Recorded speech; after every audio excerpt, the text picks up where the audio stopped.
ललिता कभी माँ नहीं बन सकती थी और यह बात वह भली भांति जानती थी। अपनी बंजर भूमि से बहुत कचोट रही थी और वह कुछ नहीं कर पा रही थी। लेकिन एक दिन, मैडम जी, आपकी बागवानी की देखरेख के लिए कोई माली चाहिए था क्या आपको?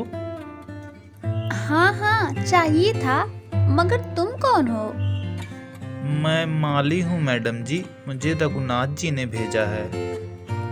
ओह हाँ, मैंने ही उनसे बोला था माली के लिए। ठीक है, अंदर आ जाओ।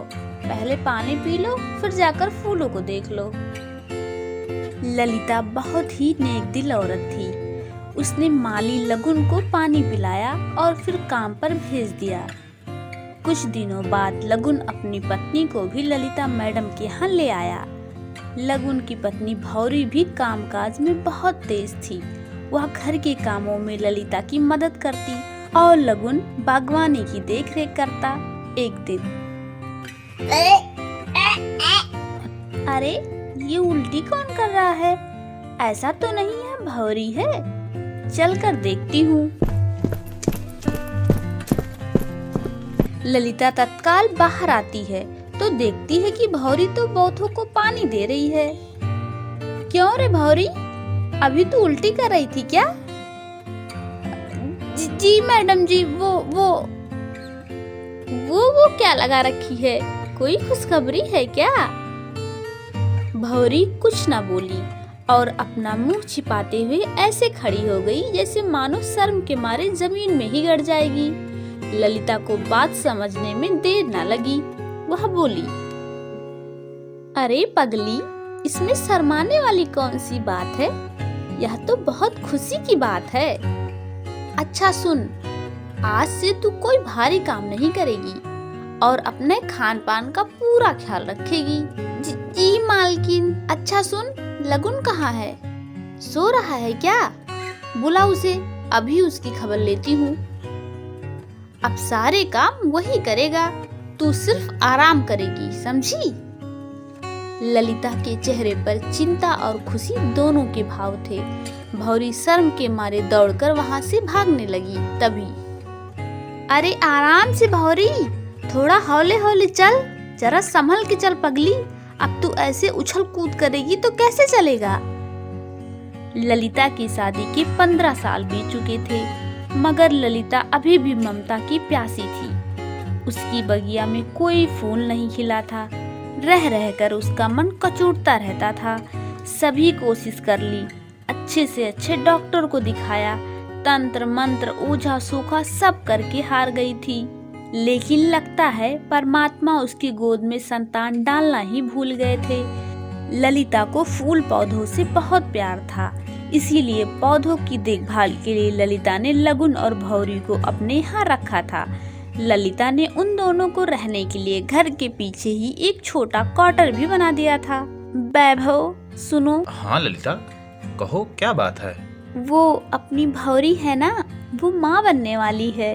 अरे वाह, ये तो बड़ी खुशी की बात है। हाँ, मुझे तो जब से मालूम चला है मैं बहुत खुश हूँ।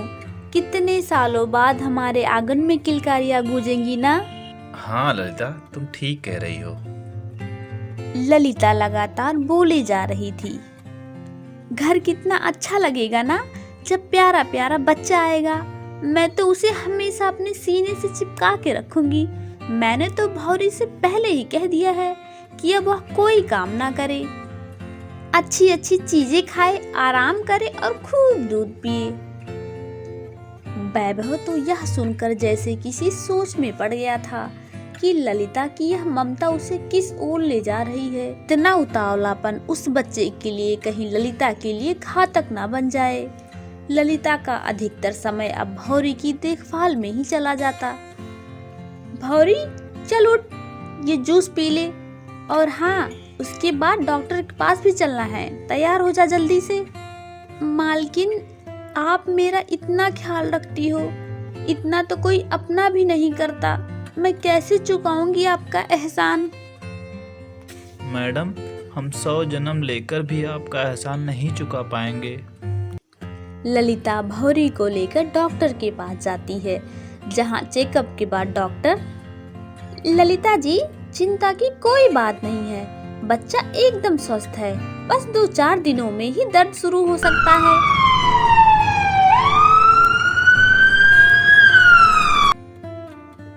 आखिरकार वह समय भी आ गया जिसका सबको इंतजार था। भौरी ने एक नन्हे फूल से बेटे को जन्म दिया। सबसे पहले उसे ललिता ने ही अपनी गोद में लिया।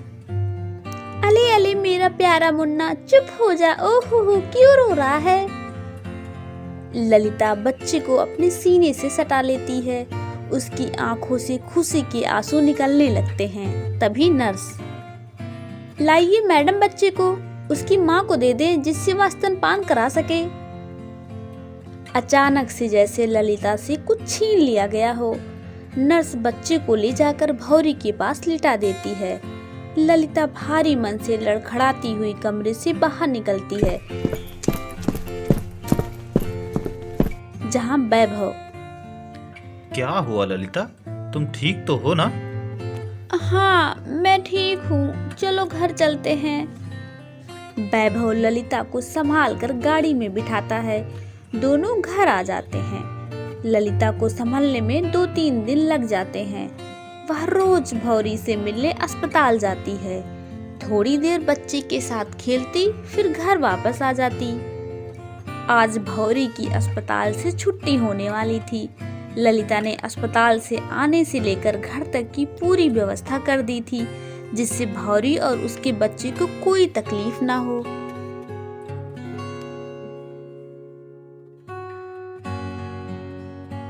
अरे, लग रहा है भौरी बच्चे को लेकर आ गई।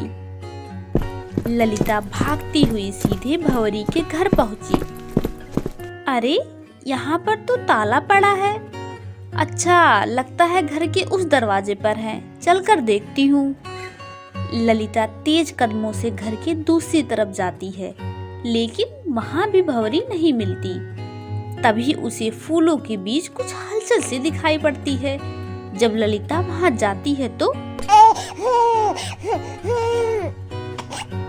अरे, यह बच्चा तो भौरी का है। भौरी भी ना एकदम पागल हो गई है। भला बच्चे को इस तरह कौन सुलाता है? ललिता भौरी को आवाज देने ही वाली थी, तभी उसकी नजर बच्चे के पास पड़े एक चिट्ठी पर पड़ती है, जिसमें लिखा था, मैडम जी, यह आपकी बगिया का फूल है। हम तो माली थे, हमने तो बस बीज बोया था। इस बीज को ममता और प्यार से सींचा आपने। इस फूल पर सिर्फ और सिर्फ आपका अधिकार है। आपकी भौरी। चिट्ठी पढ़ते पढ़ते ललिता की आंखों से आंसुओं की बारिश होने लगी। वह बच्चे को अपने छाती से लगाकर चिल्ला उठी, वैभव, वैभव, देखो ना, अब मैं बंजर नहीं रही। यह देखो, फूल खिल गया मेरी बगिया का, भौरी का फूल।